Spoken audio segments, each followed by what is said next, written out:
morning. Ayan po. Isang katotak na kalabaw naman at baka ang sakay natin ngayon. Ayun pa, isang truck.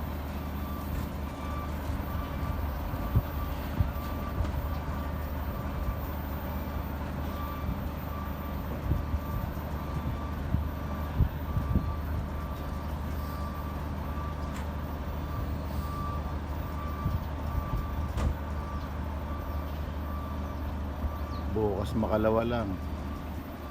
Mga corn beef na sila.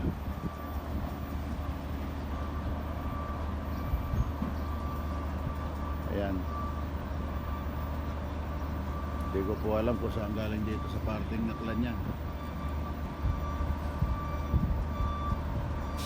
Ibiyay sila papuntang Rojas, and then from Rojas to Calapan, then from Calapan to Batangas. Then hindi ko alam kung saan pabrika na pupuntayan ng mga gagawa ng Carne Norte.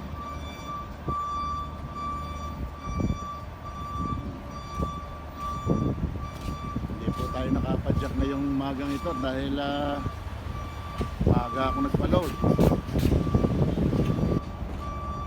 Dahil hindi po tayo pwede madelay ngayon at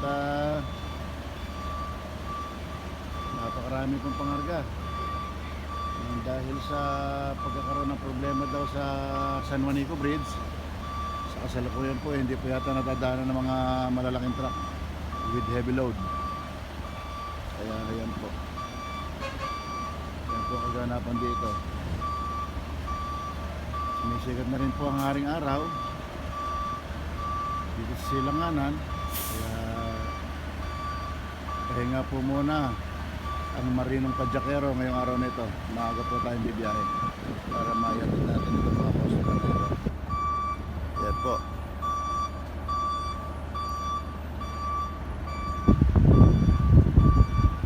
Tapos na po ang buwan ng Mayo. Lamig na rin ang simoy ng hangin dito sa Buruanga Aklan.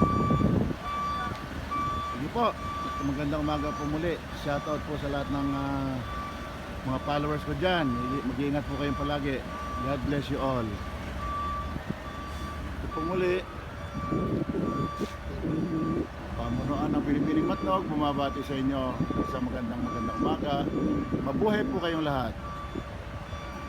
Ito po si Donking, the Super Lolo Biker, bumabati sa inyo muli ng magandang umaga. Tara na!